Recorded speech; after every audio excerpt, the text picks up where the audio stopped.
Are you ready to survive the first 60 minutes of a blackout? Most people aren't, and history proves it. In the 2003 Northeast blackout, 50 million Americans were left powerless, and within hours, food in fridges was spoiling. During the 2021 Texas freeze, over 240 people tragically lost their lives, many because they didn't act fast enough. And when Venezuela's grid collapsed in 2019, chaos erupted overnight with looting and violence. The truth? The first hour is critical. It's the difference between staying in control or falling into panic. You've got 60 minutes to secure food, water, power, heat, communication, and safety, or risk losing it all. Don't wait until it's too late. In this video, we're breaking down the 10 essential moves you need to make in the first hour of a blackout. Hit that subscribe button now, because this is information you can't afford to miss. Ciao. Cut the power vampires before they drain you. When the lights go out, your first instinct might be to sit and wait for them to come back. Don't. The moment a blackout hits, you need to act fast, and one of your first moves should be to eliminate phantom power loads. What's that? It's the energy your plugged-in devices silently suck up even when they're not in use. Think of your TV, microwave, gaming console, or even that phone charger you forgot in the wall. These power vampires don't just waste energy, they can cause serious problems when the grid comes back online. Here's the deal. When power is restored, all those plugged-in devices create a surge demand. This sudden spike can fry circuits, damage sensitive electronics, and even trip breakers. During the 2003 Northeast blackout, countless households discovered their appliances didn't just stay off. They were permanently fried when the power surged back.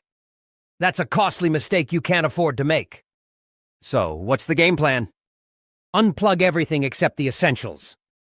Your fridge and freezer should stay connected to keep food from spoiling, but everything else, TVs, toasters, coffee makers, needs to be unplugged.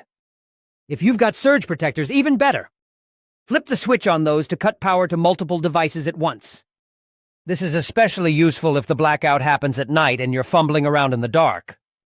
But there's another layer to this that most people overlook: electromagnetic interference.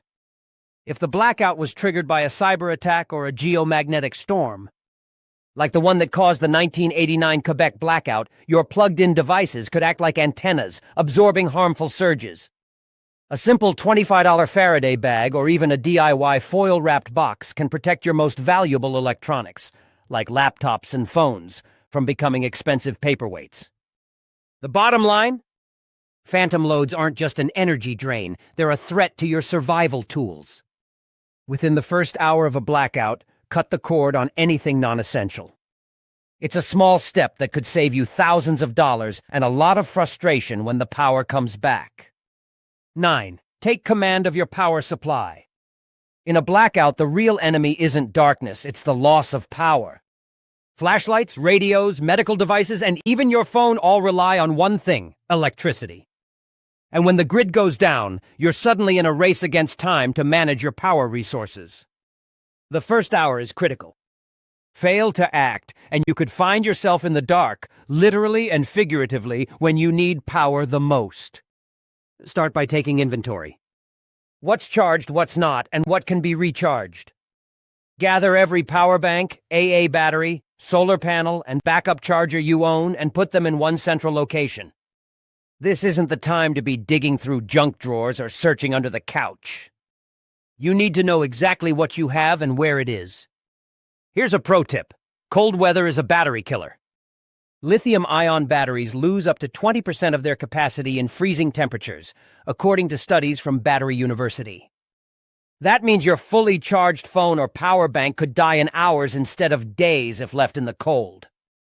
To combat this, store your batteries in insulated pouches or even wrap them in socks and keep them close to your body for warmth. Next, think about rationing.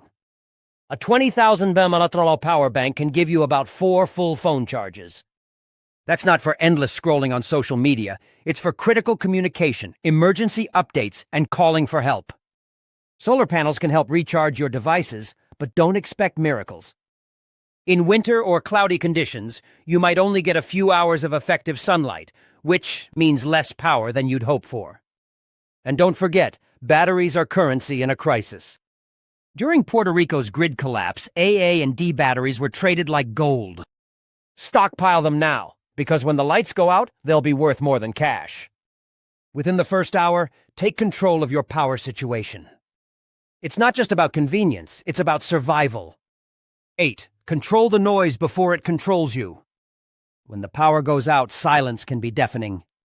Your brain craves input, and the temptation to fill the void with noise, radios, TVs, or endless phone scrolling can be overwhelming.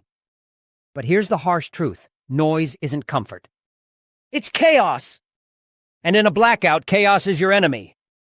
During Hurricane Sandy, FEMA reported that many households burned through their batteries in the first 6 hours, not on emergency updates, button music, TV, and panic texting. That's a rookie mistake. In the first hour of a blackout, you need to establish what's called light and sound discipline. This means using your devices strategically, not impulsively. Start with your radio. Keep it on a schedule, 15 minutes every hour to scan for emergency updates. This conserves battery life while keeping you informed. Your phone? Turn it off except for planned communication windows. Constantly refreshing social media or texting everyone you know will drain your battery faster than you think. Remember, your phone is a lifeline, not a toy. There's also a psychological angle to consider. A 2019 NIH study found that sensory overload during crises increases cortisol levels by 37%, leading to poor decision-making and faster fatigue. By controlling your sensory environment, you're not just saving batteries, you're preserving your mental clarity. And here's something most people overlook. Sound carries farther in a blackout. A single Bluetooth speaker can broadcast your location to every desperate ear in the neighborhood. If you're blasting music to stay calm, you're also advertising that you have power and resources.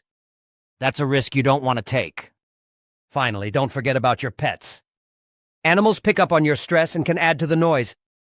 Keep them calm and you'll keep your environment calm. Within the first hour, silence the noise. It's not just about saving batteries, it's about staying in control. 7. Fireproof your home before it's too late. Here's a sobering fact. More people die from fires during blackouts than from the blackout itself. Why? Because in the chaos, people forget basic fire safety. Candles are left unattended, generators are run indoors, and smoke detectors are ignored. In the first hour of a blackout, you need to treat fire safety as a top priority, because it is. Start with your smoke detectors. Do they have fresh batteries? Don't assume they do. A 2017 survey found that 40% of households had non-functioning smoke detectors. That's a gamble you can't afford to take. Check them immediately and replace the batteries if needed. Next, stage your fire extinguishers. You should have at least 3. 1 in the kitchen, 1 near your heating source, and 1 near sleeping areas. A $20 ABC extinguisher can handle wood, grease, and electrical fires. If you don't have one, you're playing with fire, literally. Now let's talk about candles. They're a common go-to during blackouts, but they're also a major fire hazard.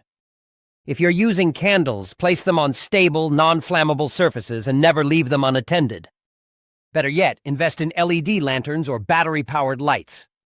They're safer, brighter, and longer lasting. Generators are another potential hazard. Every winter, dozens of people die from carbon monoxide poisoning because they ran a gas generator indoors. CO is odorless, invisible, and deadly. Keep your generator at least 20 feet away from your home and invest in a battery-powered CO detector. It's a small expense that could save your life. Finally, remember that fire spreads differently during a blackout. Fire departments may be overwhelmed, hydrants might lose pressure, and roads could be blocked. That means if a fire starts, you're on your own. Within the first hour, establish strict fire safety protocols. It's not just about protecting your home, it's about protecting your life. 6. Secure your critical documents. When the power goes out, most people focus on food, water, and shelter. But there's another category that's just as important: your critical documents. These aren't just pieces of paper, they're your lifeline in a crisis. Passports, IDs, birth certificates, insurance policies. If you lose them, you lose access to aid, resources, and even your identity. Start by gathering all your important documents into one place. A waterproof, fireproof lockbox is ideal. It doesn't have to be fancy. A $60 model will do the job. Include everything: passports, driver's licenses, social security cards, property deeds, medical records, and spare keys. If you're on medication, include a list of prescriptions and dosages. Pharmacies go offline in a blackout, and if you can't prove your needs, you could be out of luck. Don't forget about digital backups. Your phone might die, and cloud storage won't help if you can't access it. Keep an encrypted USB drive or external hard drive with scanned copies of all your documents. This is especially important if you need to evacuate. Studies from the 2022 Ukraine blackout showed that families with hard copies of IDs and health records moved through checkpoints 70% faster than those relying on dead devices. And then there's cash. When the grid goes down, ATMs and card readers stop working. During the 1977 New York blackout, cash became king in less than 12 hours. Keep a stash of small bills, ones, fives, and tens. No one's making change in a crisis, and a $100 bill won't buy you much when no one can break it. Within the first hour, secure your documents. They're not just paperwork, they're survival tools. In a blackout, the ability to prove who you are and what you need can mean the difference between chaos and control. 5. Save your food before it becomes a science experiment. When the power goes out, your fridge and freezer are on borrowed time. The clock starts ticking the moment the electricity cuts, and your food isn't waiting for you to figure out a plan. According to the USDA, once the internal temperature of your fridge rises above 40 degrees F, perishable items like meat, dairy, and seafood enter the danger zone. In this zone, bacteria multiply at an alarming rate, doubling every 20 minutes. That means within just 4 hours, your chicken, milk, and eggs are turning into a bacterial breeding ground. Here's the harsh reality. The average American fridge holds about $250 worth of groceries. During the 2003 Northeast blackout, New York City alone lost $150 million in spoiled food. Don't assume you have days to figure this out. You don't. In the first hour, you need to triage your food supply. Identify the most perishable items: milk, eggs, fish, soft cheeses, and either cook them immediately or move them to the coldest part of your freezer. Even if your stove is out, you can use a propane grill, camping stove, or butane burner to cook. Why? Because cooked food lasts longer. A boiled egg can stay good for up to a week, and cooked chicken can last 48 hours, even at room temperature. Next, consolidate your cold storage. A full freezer stays cold much longer than a half-empty one because the thermal mass helps maintain the temperature. If your freezer isn't full, fill the gaps with frozen water bottles or even sealed bags of tap water. Not only will this keep your food cold longer, but those frozen bottles can double as drinking water once they thaw. But here's a hidden danger: scent. Cooking outside or even opening your fridge too often can release smells that attract unwanted attention. In Puerto Rico, after Hurricane Maria, families cooking outdoors became targets for theft. Practice scent discipline by cooking discreetly, venting smoke away from your home, and sealing trash tightly. In a blackout, food isn't just sustenance, it's survival currency. Protect it like your life depends on it, because it just might. 4. Lock down your water supply before it runs dry. You can survive weeks without food but water? You've got 3 days tops. And that's under ideal conditions. In a crisis, dehydration can incapacitate you in less than 36 hours. Here's what most people don't realize: your municipal water supply isn't invincible. It relies on pumps, purification plants, and pressure systems, all of which need electricity. When the grid goes down, those systems can fail in a matter of hours. The CDC warns that water pressure can drop quickly during outages, and when it does, contamination becomes a serious risk. In Detroit's 2014 blackout, water treatment plants failed silently, sending contaminated water into homes before anyone realized what was happening. That's why the first hour of a blackout is your only safe window to secure every drop of water you can. Start by filling every available container: bathtubs, sinks, pots, and even empty soda bottles.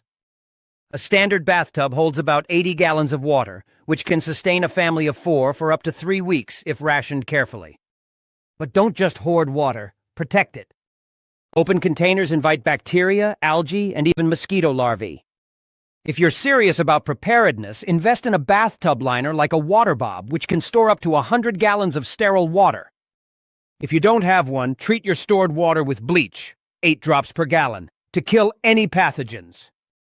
And don't trust the taps, even if they're still running. The risk of contamination is high during a blackout.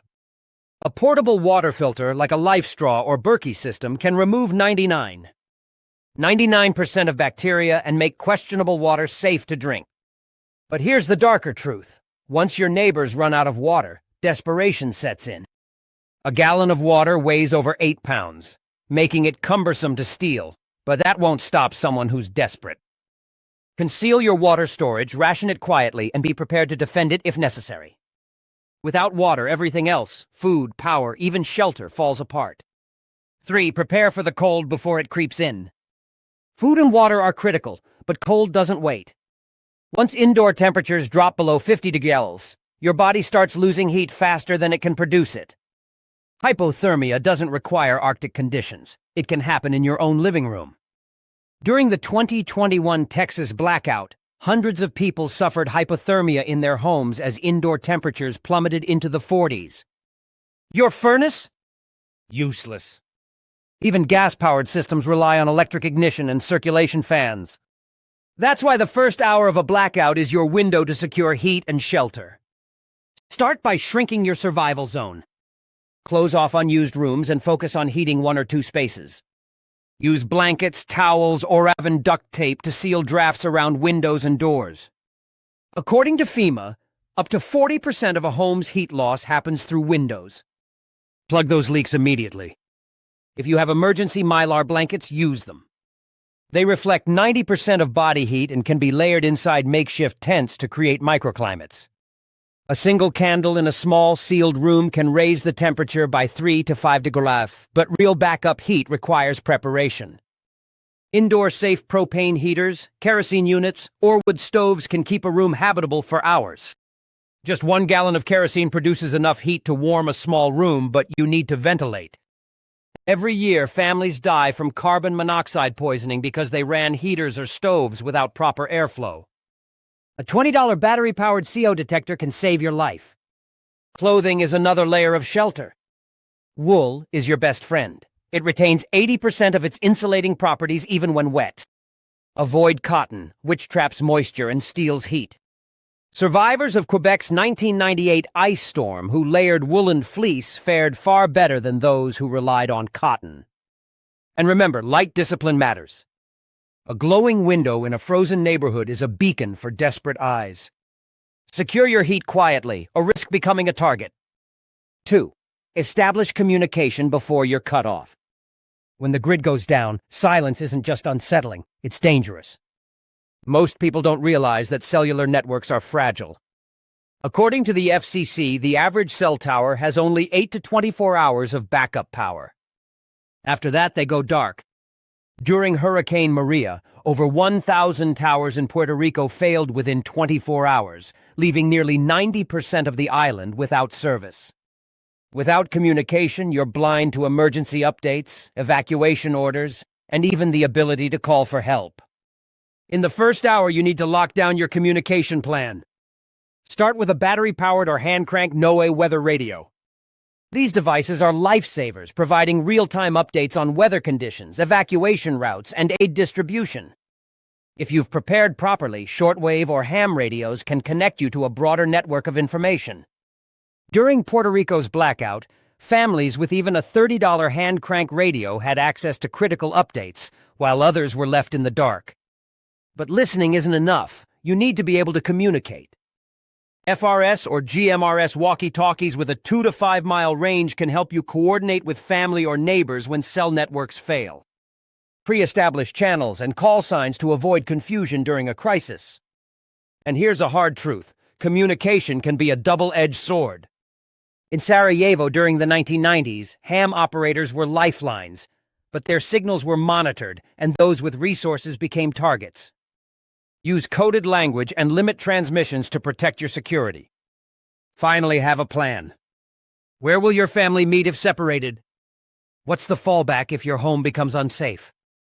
These questions need answers in the first hour because once communication lines go down, you're on your own. 1. Fortify your home before desperation knocks. When the lights go out, the rules of society can unravel quickly. History has shown us this time and time again. During the 1977 New York blackout, looting and arson erupted within minutes, with over 1,600 stores ransacked in less than 24 hours. In Venezuela's 2019 blackout, armed robberies spiked as darkness blanketed entire cities. If you think law enforcement will save the day, think again. In a nationwide blackout, police are overwhelmed, response times stretch into hours or days, and you're left to fend for yourself. The first hour of a blackout is your only chance to secure your home. Start by checking every entry point: doors, windows, garages, and basement entries. Reinforce sliding doors with bar locks and secure windows with dowels or bolts. FEMA recommends layered defense, multiple barriers that slow an intruder long enough for you to react. And don't forget your light signature. Darkness is your ally if you control it.